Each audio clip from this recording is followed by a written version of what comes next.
سەرکرا و گفتوگۆ کرا لەلایەن وەزیرە بەڕێزەکان و چوار بابەتی سەرەکی هەبوون لەم کۆبوونەوەیە کە قسەی لەسەر کرا. بابەتی یەکەم بەڕێز سەرۆکی شاندی هەرێمی کوردستان بۆ دانوستاندن لەگەڵ بەغدا کاقوبات تاڵەبانی دوا پێشهاتەکانی بودجەی عێراق و بودجەی هەرێمی خستە ڕوو و ئاماژەش کرد بەوەی کەەوە شاندی هەرێم بەردەوام دەبێت لە هەوڵەکانی و نەوەستاوە. و بابەتی دووەم پەیوەستە بە مەوزوعی بودجەی هەرێمی کوردستان بۆ 2021 کە هەریەک لە وەزیری دارایی و وەزیری پلاندانان دووە ئامادەکاریەکانی ئەو بودجەیان خستە ڕوو و پێشبینیش دەکرێت لە ماوەیەکی نزیکدا ئەو بودجێ تاوا دەبێت واتە گەشتۆتە قۆناغەکانی کۆتایی و لە نزیکترین کاتدا دەنێردرێت بۆ پەرلەمان. بابەتی تر پەیوەست بوو بە پەسەندکردنی پرۆژەی یاسای وەزارەتی کارەبا وەزارەتی کارەبای هەرێمی کوردستان کە بەپێی ئەو گۆڕانکاریانەی کە لەسەر ئاستی ئەو کارتایە هەیە ئەم یاسای ڕێکخراوەتەوە و ئەویش لە نزیکترین کات دەنێردرێت بۆ پەرلەمان بۆ بەسەندکردنی و لە هەمان کاتیشدا بابەتێکی تر کە پەیوەست بوو بە پەیڕەوی هاوبەشیکردنی کەرتی گەشتی و کەرتی تایبەت کە ئەمەش لەلایەن وەزیری پلاندانانی هەرێمی کوردستان خستیانە ڕوو و ئەو پەیڕەوەش بە خۆشحاڵیەوە لەلایەن ئەنجومەنی وەزیران بە ئیجماع پەسەند کرا. بابەتی تر کە بابەتێکی گرنگ بوو ئەویش پەیوەست بوو بە مەسەلەی دۆخی تەندروستی و تەشەنەبوونی زنجیرە نوێیەکەی کۆڕۆنا کە لەوێدا داوا کرایان سەرجەم وەزیرەکان و دام و دەستگاکانی حکوومەتی هەرێمی کوردستان پابەندیان کرد لە جێبەجێکردنی ڕێنمایی تەندروستی و تونکردنی ئەو ڕێنمایانە بە مەبەستی پاراستنی تەندروستی فەرمانبەران و هەروەها حکوومەت دەبێتە دەستپێکێک لە دەستپێشخەری هەبێت بۆ جێبەجێکردنی ڕێنمایەکانی تەندروستی و سەرجەم فەرمانبەران و ئەوانەی کە لە ئاستێکی بەرپرسایەتیدان پابند بن و ئەو ڕێنمایانە جێبەجێ بکەن سەر هەموو فەرمانبەران. بۆیە ئەمە بابەتی سەرەکی بوون کۆبوونەوەی ئەمڕۆ و ئێستاش ئەگەر هەر بەڕێزێک پرسیاری هەیە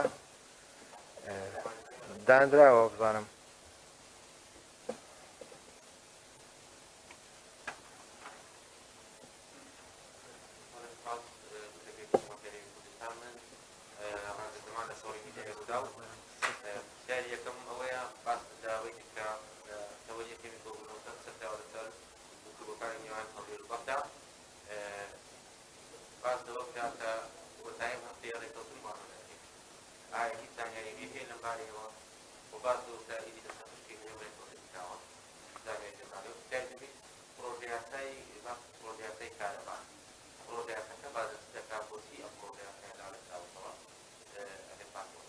بەڵێ سەبارەت بە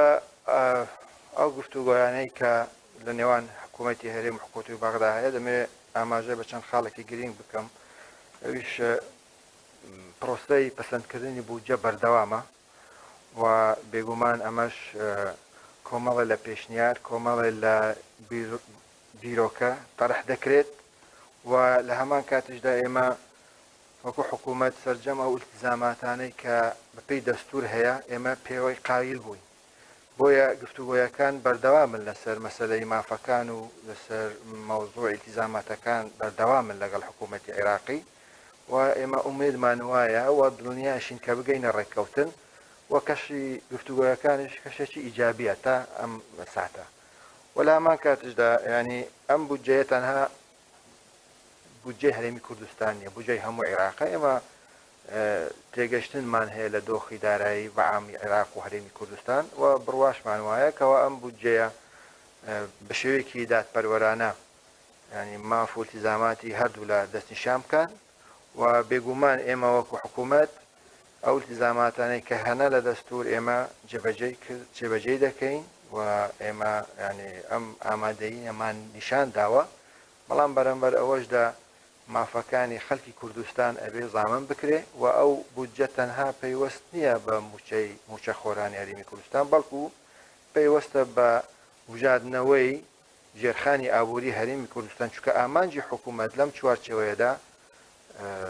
ڕەخساندنی هەلی کارە بۆ گەنجەکان و لاوانی و دەرچووەکانی سەرجەم زانکۆ و پەیمانکەکانی هەرێمی کوردستان کە ئێستا ئێمە دەزانێت لە دۆخێکی خراپن و ئیش و کار نییە. بۆیە ئێمە لەم ڕوانگەیەوە پاڵپشتی ئەم پرۆژەیە دەکەین لە سونگەی بەرژەوەندی گشتی و بوجاردنەوەی ژێرخانی ئابووری هەرێمی کوردستان. بۆ ئێمە لە ئەولەویەتی حکوومەتە و لە ئەولەویەتی شاندی هەرێمی کوردستانە کە لە بەغدان. بۆیە ئەم بابەتە گرینگە ئێمە بەو شێوەیە کە نیەتمان هەیە ڕێککەوین لەگەڵ بەغدا. بابەتی ترکە پرۆژە یاسای کارەبا ئەمە پرۆژەیەکی گرنگ بوو کە لەم چوارچێوەیەدا بتوانین ئەم کەرتە لە خزمەتی هاوڵاتیانی هەرێمی کوردستان بکەین و هەر لەم چوارچێوەیەدا وەزیری کارەبای حکوومەتی هەرێمی کوردستان ئەم پرۆژەی خستە ڕوو و دوای گفتوگۆ و بەر لە خستنە ڕووی لە کۆبوونەوەی پێشتر چەند لوژنەیەک کە پەیوەندیدارن و چەند وەزارەتێک کە پەیوەندیدارن لەم چوارچێوەیەدا تێبینەکانی خۆیان پێشکەش کردووە و تا گەشتۆتە ئەم پرۆژەی کە ئێستا لە ئەنجومەنی وەزیران پەسەند کراوە. سیروان پەیامنەری کورسار ئەمڕۆزم پرۆژەیەکش پەسەند کرا سەبارەت بە کەرتی گشتی و کەرتی تایبەت کە هاوبەشی پێ بکرێت. خۆتەزانین کەرتی گشتی و کەرتی هاوبەش لە ماوەی ڕابردوودەوە کواگەدارین لە کارەبایە ئەو پرۆژەیە جێبەجێ کراوە سەر زۆربەی بەرهێناندا کەرتی تایبەتەوە کرد. ئەو پرۆژەیە چۆن ئەگەوردەکاری زیاترمان بێت یانی هەموو سێکتەرەکانێک لێدران تەنها کارەبایە. سەبارەت بە ئەوەندەکەی حکوومەتی هەرێمی کوردستان پێشبینیەکەن کێ بگەڕێتەوە بەغدا لە کاتی دەستپێکردنەوەی کۆبوونەوەی ئەنجومەنی نوێنەرانی عێراق ئەگەڕێنەوە بەغدا یان پێشبینیەکەن یان بۆ سبێتچنەوە بەغدا؟ ئێمە ئەو پرۆژەیە کە یان پەیڕە و بەر لەوەی پەسەند بکرێت پرۆژە بوو، ئەم پەیڕەوە هەم لە چوارچێوەی ئەو استراتیژیەت و ئەو پلانەی کە حکوومەت کابینەی نوێم هەیەی لە چوارچێوەی پرۆژەی PPP ینی هاوبەشیکردنی کەرتی گشتی و کەرتی تایبەت لەم چوارچێوەیەدا ئەم پەیڕەوە هاتوتەکایەوە و تەنها پەیوەست نییە بە کەرتی کارەبە بەڵکو هەموو کەرتەکان دەگرێتەوە و ئەمەش بەشێکە لە هەوڵەکانی حکوومەتە بۆ دابشکردنی مەترسیەکانی هەر پرۆژەیەکی استراتیژی بەسەر هەردوو کەرتی تایبەت و کەرتی گشتی و لە هەمان کاتشدا ڕەخساندنی هەلی کار بۆ خەڵکی هەرێمی کوردستان. بۆیە ئەمەش لە سونگەی بەرژەوەندی گشتی و دابینکردنی یان ڕەخساندنی هەلی کار بۆ هاوڵاتیان ئەم پرۆژەیە پێشکەش کراوە و پەسەند کراوە. سەبارەت بە شاندی هەرێمی کوردستان لە سەرەتاوەش باسم کە شاندی هەرێم هەوڵەکانی شاندی هەرێمی کوردستان بەردەوامن و ناوەستاون و هەر کاتێک پێویست بێ حکوومەتی هەرێم شاندی هەرێمی کوردستان سەردانی بەغدا دەکات. نەورەس عەبدوڵڵام لە کوردستان 24 پرسیارم هەیە. پرسیاری یەکەم بەپێی زانیاریەکانی ئێوە ئێستا پرۆژە یاسای بودجە ئەوەی کە تایبەتە بە هەرێمی کوردستان ئەو بڕگەی تایبەتە بە هەرێمی کوردستان چی بەسەر هاتووە؟ ینی لەلێو گفتوگۆکانی لێرەی دارایی وەکو خۆی ماوەتەوە ئەو دەقیقە حکوومەتی هەرێمی کوردستان و حکوومەتی عێراق لەسەر ڕێکەوتون یاخود گۆڕانکاری تێدا کراوە؟ ئەمە پرسیارێکم. پرسیار دووەم سەبارەت بە ئامادەکردنی پرۆژە یاسای بودجە لە ناوخۆی هەرێمی کوردستان. ئەم پرۆژە یاسای بودجە و خۆت باس کرد نزیک بووەتەوە لە قۆناغی کۆتایی. ئایا تێدا دیاری کراوە کە بۆ نمونە داهات بە چەند خەمێنراوە یاخود نرخی نەوت بە چەند تێدا خەمێنراوەتە ئەو بردەکارانەی تێدایە ئەگەتی دایە چۆنە؟ طبعا ئێمە سەبارەت بە بودجەی یان ئەو پرۆسەی بودجەی عێراق کە شاندی هەرێمی کوردستان ماوەیە کە خەریکە و سەردان دەکات، طبعا ئێمە ناڵێن تەنها خۆمان پابند بکەین بە نەسێکی دیاریکرا و ئێمەڵێن ئەم هەر نەسێک دوو مەرجی سەرەکی تێدا، یەکەمیان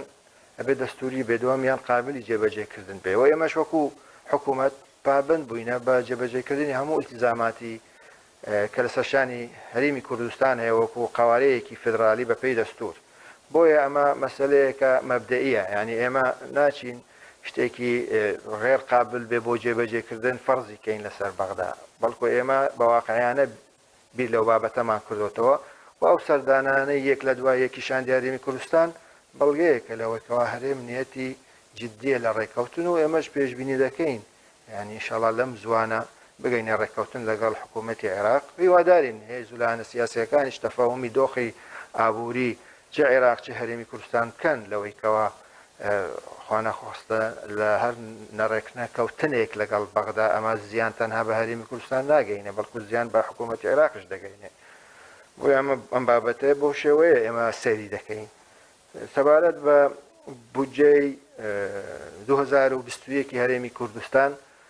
تقریبان دەتوانم بڵێم زۆری وەزارەتەکان داتاکانی خۆیان نردووە سەبارەت بە خەرجی و بە داهاتەکانیان و یاسایەکەش ئامادە بووە تەنها هەندێک لایەن هەندێک وەزارەت پێویستەکەەوە تەکیل بکەنەوە یان هەندێک داتایان هەیە جارێنیان نردووە ئەوانە هەموو دەنێردرێت و تەوەقع دەکەم لە ماوەی کەمتر لە 10 ڕۆژ ئەم پرۆژەیە حاضر بێ و ئامادە بێ و بنەدرێت بۆ پەرلەمان و داهاتەکانیش طبعاً بەپێی ئەو داهاتە بەپێی خەرجیەکان ئەو پرۆژەیە یان ئەم یاسایە پرۆژە یاسایە ئامادە دەکرێت و لە ئەو تەفاسیلی تریش احتمال زیاتر وەزارەتی دارایی و وەزارەتەکانی پەیوەندیدار زیاتر تەفاسیلیان هەیە و بەڵام ئێمە وەکو حکوومەت ئەم بودجەیە بۆ مەسلەی شەفافیەت دادپەروەری و بەشێکە لە هەنگاوەکانی کابینەی نۆیەم بۆ مەسلەی جێبەجێکردنی پرۆسەی چاکسازی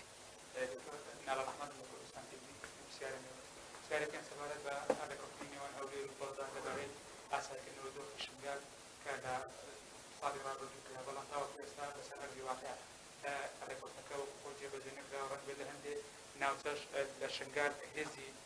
دەرەوشیان وەکو هێزە نایاساییەکان زیاتر بوو بێتن وەکو حکوومەتی هەرێمی کوردستان لەو گفتوگویانەیە کە لەگەڵ بەغدا ئەنجامی دەدەن چۆن هەوڵ دەدەن بۆ ڕێکەوتنانە وەکو خۆیان جێبەجێ بکرێن بۆچی ڕێکەوتنەکان وەکو خۆی جێبەجێ ناکرێت کە لایەنی سێمیش کە لە نەتەوەیەکەوەکانیش بەشدار بووە لە نێو ڕێکەوتنەکەدا ئێوە هەوڵەکانتان چی دەبێت بۆ ڕێکەوتنەکە وەکو خۆی جێبەجێ بکرێت پرسیاری دومیشم سەبارەت بە پرسی لا مەرکەزیەتە لە ئێستادا لە هەندێک لە بەتایبەتی لە سلێمانیەوە دەنگێکی بەرزێک بۆ داواکردنی لا مەرکەزی و لا مرکزی ئیداری دارایی حکوومەت چۆن دەڕوانێتان پرسە یاخود پێی وایە ئەو دەنگەی کەەوە ئێستا لە سلێمانی بەرز بووتە بۆ لا مەرکەزیەتی ئیداری دارایی لە جێ خۆی یان حکوومەت چۆن دەڕوانێت ئەو داواکاری کە لەو دستوری داوا دەکرێت طبعا ڕێکەوتنی شنگال ئەمە لە ستۆی حکوومەتی فدرالە بۆی جێبەجێ بکات چونکە ئیرادەی حکوومەتی فدرالی عێراق لەوێ زاڵە بەسەر ئێرادەکانی تر بۆیە ئەمە ئەرکی حکوومەتی عێراقە جێبەجێ بکە ئێمەش لە سونگەی پابەتبوونمان بە دەستور و ڕیزگرتن لە خەڵکی ڕەسەنی ئەوێ داوامان کردووە دۆخەکە بگەڕێتەوە وەکو خۆی پێشتر بۆ بەرژەوەندی ئەمن و ئاسایش و پاراستنی سەر و ماڵی ئەم خەڵکانەی ئەوێ بۆیە ئێمە وەکو حکوومەت نیگەرانی لە جێبەجێنێکردنی اتفاقی شنگال و داواش دەکەین چ لە حکوومەتی عێراقی دەسەڵاتی خۆی بەکاربێنێ بۆ جێبەجێکردنی ئەم اتفاقە لە هەمان کاتیشدا داوامان لە کۆمەڵگای نێودەوڵەتی بە تایبەتی وێن کردووەکەوە هەموو هەوڵەکانی خۆی چرت بکە بۆ جێبەجێکردنی ئەم اتفاقە چونکە ئێمە بڕوامان وایە وەکو حکوومەت جێبەجێکردنی ئەو اتفاقە ئاسایش و ئارامی دەگەڕێنێتەوە ناوچەکە و دەبێتە مایەی ینی قازانج بۆ هەردوو لە و جگەل لەوە ینی ئێمە لەسەر ئاستی دام و دەستگای حکوومەت پەیوەست بەو بابەتە ئێمە بەردەوام لە هەوڵداین بۆ چارەسەرکردنی ئەم کێشە و گرفتانەی کە لە ناوچە کوردستانیەکانە هەیە نەک تەنها شنگال بۆیە هەوڵەکان بەردەوامن و ئێمە ئومێدەواری حکوومەتی عێراق زیاتر جددی بێت لەسەر ئەو بابەتە سەبارەت بە لا مەرکەزیەت حکوومەتی هەرێم کابینەی نۆیەم یەک لە بڕگارە گرنگەکانی کە ڕاشی گەیاندووە لە سەرەتای دەست بەکاربوونی ئەو کابینەیە کە ئەوەی بڕوای بە شۆڕکردنەوەی دەسەڵاتەکانی هەیە سەڵاتەکان حکمەتی ئەم بابەتە چییە بڕوامان وایە کەوا تا چەند دەسەڵاتەکان شۆڕ بکرێنەوە لە خزمەتی هاوڵاتیان دەبێت بۆیە ئێمە وەکو حکوومەت وەکو کابینەی نۆیەم لە سەرەتاوە ئەمەمان ڕاگەاندووە ئێمە لەگەڵ مەبدەئیەن لەگەڵ لامەرکەزیەتین لە سەرتاسەری هەرێمی کوردستان جێبەجێ بکرێت چونکە لە بەرژەوەندی خەڵکدایە و بێگومان ئەو بابەتە تەفاسیلی زۆری تێدایە و نەک تەنها دەسەڵاتەکانی پارێزگا بەڵکو ئێمە لژنەیەک پێک هێنراوە کە لەلایەن چەند کەسانی پەیوەندیدار و فەرمانگەی هەمانگی بەدواداچوون لە هەفتەی پێشتریش و هەوڵەکان بەردەوامن لەگەڵ سەرجەم وەزارەتەکان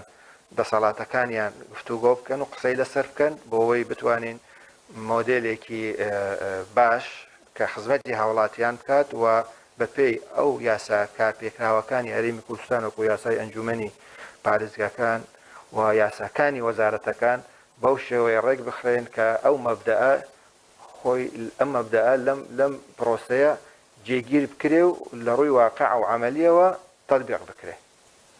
دکتۆر زیاد من کابرا مەسئول لە کەناڵی گەلی کوردستان دوو پرسیارم هەیە، پرسیارێکیان دوو لقا. پرسیاری یەکەم ئەوەیە کە سەرۆکی حکومەت لەگەڵی پارێزگاکانی هەرێمی کوردستان دانیشت و بەڕەبوجەی یاخود باڵێن بەرەپێدانی پارێزگاکان پارەی تەقاندایان بۆ داگیر کرا. ئەم بڕەپارەی کە تەبووی دەکرێن ئایا چاوەڕ دەکرێت تا بودجەی هەرێمی کوردستان بۆ ساڵ 2021 باڵێن لە پەرلەمان یاسای پێدەرسیا باڵێن دەنجی لەسەر دەدەێت یان پێش ئەوانەیە کاری لەسەر دەکرێت. پرسیاری دومیشم دوو لقا بەشێک باڵێن پێویست بە کۆرۆنایە، بەشێک لەو حاڵەتانەی کە کۆرۆنای نوێ یاخود وەڕا و کە لە هەرێمی کوردستان هاوڵاتیان تووشی بوون، ئەوانن کە لە دەرەوەی وڵات گەڕانەوە ڕێکارەکان بۆ ئەوە چییە؟ ئایا وا دەکەن کە فڕۆکەخانەکان دابخرێ ڕێکارەکان بدەکەنەوە؟ بەشێکی دی پرسیارەکەم ئەوەیە گفتوگۆکانی باڵێن دەستخستنی ڤاکسینەنە حکومەتی هەرێمی کوردستان بەڵێ زۆر سپاس. تاوان ئەو ڕێکارانەی کە پێویستە لە ڕووی ئیداری لە ڕووی مەسەلەن پەیوەست بە وەزارەتی پەیوەندیدار وەکو وەزارەتی دارایی ئەمانە بێگومان ئەمە ڕێکاری خۆیان هەیە و بەپێی ئەو ڕێکارانە ئەو بڕەپارەیە بۆ تەرخان نەکرێت. مهم نییە لە کام بودجە و کەی مهم ئەو ڕێکارانە تەواو بێ، هەر کاتێک تەواو بێ پارەکە بۆیان تەرخان دەکرێت بۆ دەستپێکردنی جێبەجێکردنی ئەو پرۆژانە. سەبارەت بە ڕێکاری کۆرۆنا ڤایرۆس یان بەرەنگاربوونەوەی کۆرۆنا ڤایرۆس کۆبوونەوەکان دوایین کۆبوونەوە کراوە و ڕێکارەکان تونتر کراون لەبەرەوەی ئەو زنجیرە نوێیە تەشەنەی کردووە لە عێراق و ئێمەش بەرژەوەندی گشتی بەرژەوەندی باڵا هەرێمی کوردستانەوە دەخوازت کاوە ڕێکاری تەندروستی زیاتر تونتر بکرێن و بێگومان ئەمە کۆتا بڕیار نییە لە کاتێکی زۆر نزیکدا لژنەی باڵای بەرەنگاربوونەوەی کۆرۆنادا دەنیشێتەوە و هەسەنگاندن دەکاتەوە بۆ دۆخەکە و بڕیاریتر لەم چوارچێوەدا و لەو بەرژەوەندی گشتیەدا وەردەگرێت. ڤاکسینەکە ئێمە وەکو حکوومەتی هەرێمی کوردستان چ لەسەر ئاستی حکوومەتی هەرێم چ لەسەر ئاستی حکوومەتی عێراقی فدرال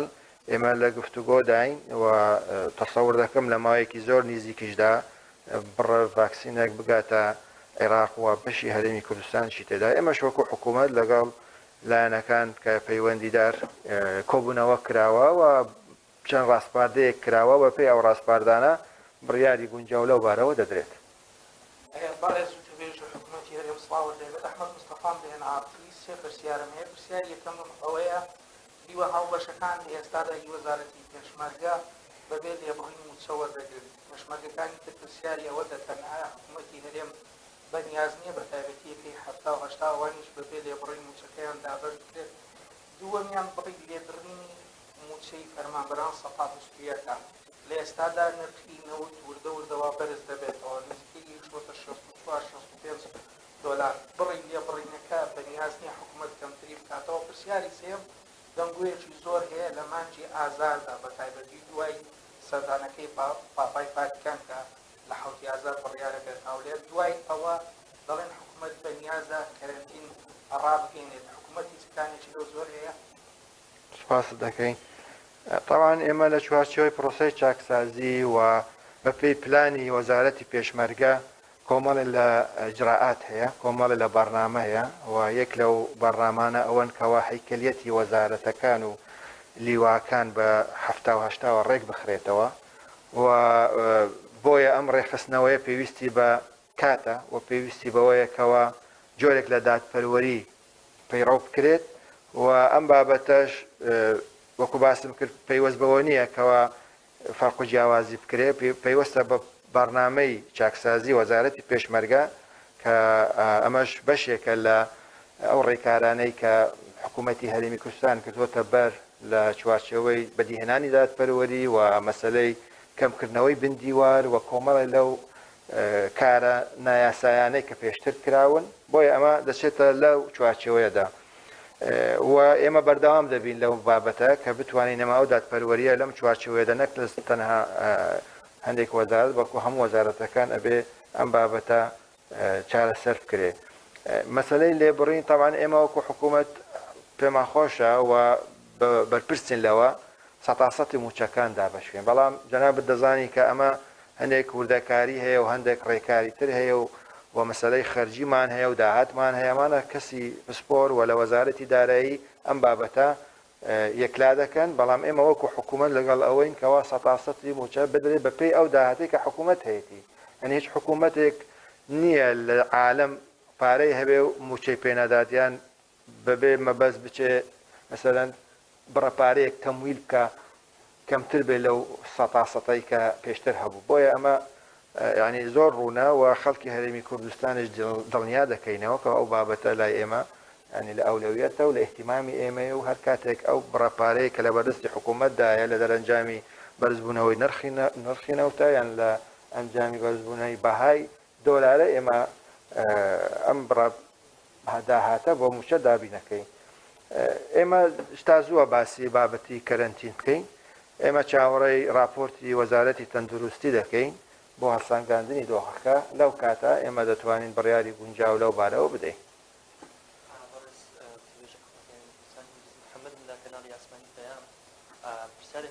سەبارەت بە هاتنی حەماقەشین لە ماوەی ڕابردوو ئایا کە هات سەردانی سەرۆکاتی هەرێم و سەرۆکاتی حکوومەتی کێ ببوونە حەماقەشین ئایا لەو نێوانە هیچ ڕێکەوتنێک لەگەڵ بەشێک لەلایەن شەهرەکان کراوە یاخود هیچ لێک تێگەیشتنێک هەبووە کە هەرێمی کوردستان خۆشحاڵ بێت بۆ ڕێکەوتنە و لە داهاتوودا بگەنە ڕێکەوتنی اتفاقیەک لە چوارچێوەی پرۆژە یاسای بودجەی ساڵی 2021 و پرسیاری دووەمیشم بەڕێسەر حکوومەت لەبارەی هاتنی پاپایە ئایا ئەو کۆبوونەوەی یاخود ئەو ئاهەنگەی کە بەنیازە بکرێت تا چەند یاساییە کە لە وەزارەتی تەندروستی حکوومەتی هەرێمی کوردستانیشەوە وا بڕیار بوو هیچ کۆبوونەوەیەک هیچ گردونوەیەک نەکرێت، بەڵام لە ئێستادا ئامادەکاری دەکرێت بۆ گردونوەیەکی فراوان و هاوڵاتیەکی زۆریش ناوی خۆی تۆمار کردووە. ئێوە تا چەند لەمە حاڵین یاخود یارمەتی دەردەبن؟ بەڵێ تاوان پەیوەندیەکانمان لەگەڵ هێزولانە سیاسیەکان لە عێراق هەمووی پەیوەندیەکی باشە و چ لەگەڵ پێکهاتەی شیعە سوننا و ئێمە پێشوازی لە هەر دەست پێشخەریەکیشمان کردووە لەوەی ئیتیفاقێک ببێ لە بەرژەوەندی هەردوو لابێ، هەرچەندە سەردانی بەڕێز عەمار حەکیم بۆ کوردستان لە چوارچێوەی یادکردنەوەی ئەو یادە شکۆیەی کە سەبارەت بە شەهیدیان محەممەد باقر الحەکیم، بەڵام سەرڕای ئەوەش ئێمە پێشوازی لە هەر دەست پێشخەریەک دەکەین و پەیوەندیەکانیش بەردەوامن لەگەڵیان و ئێمە بڕوامان وایە کەەوە ئێمە هاوخەمین لە هەموو وێزگەکانی کە لە نێوان ئێمەدا هەبووە لە مێژوودا هاوخەم بووینە و هاو ئایندە بووینەوە ئەو پەیوەندیانە بەلای ئێمەوە گرنگە بۆ بەرژەوەندی گشتی هەموو خەڵکی هەرێمی کوردستان. ئێمە بەنسبەت ئەم گربوونەوانە تەوان ئێمە وەکو لیژنەی باڵای بەرەنگاربوونەوەی کۆڕۆنا ئێمە کوبوونەوەمان کردووە و ئێمە پابندین بە بڕیارەکان و بەرژەوەندی تەندروستی خەڵکی هەرێمی کوردستان لە بەرچاو دەگرین و لە نزیکترین کات ئێمە کۆبوونەوەیەکی تر دەکەین. بێگومان ئەگەر هەر بابەتێک هاتە پێشلەوەی وەکو ئەوەی سەردانی پاپە فەرەنسیس بۆ هەرێمی کوردستان ئەکید ئەمە ئیجراعاتی خۆی دەبێت تایبەت جەنابەت دەزانی ئەم سەردانە سەردانەیەکی مێژوویە بۆ پێگەی هەرێمی کوردستان لە ڕووی سیاسی و دیپلۆماسی زۆر گرنگە، بەڵام ئەمە ناکرێت لەسەر حیسابی ئیجراعاتی تەندروستی بێ بە پێچەوانە ئەبێ ئیجراعاتی تەندروستی بە تاوەتی بگرێنە بەر بۆ پاراستنی تەندروستی خەڵکی هەرێمی کوردستان. دكتور سليل عصام من زاغروس الفضائية، يعني بداية لو تحدثنا بشكل مختصر عن ما تم مناقشته خلال الاجتماع، أيضا بخصوص الموازنة ما الذي توصلتم إليه حتى الآن في هذا الخصوص والمباحثات حول الموازنة. أيضا سؤالي الآخر هو يعني حتى الآن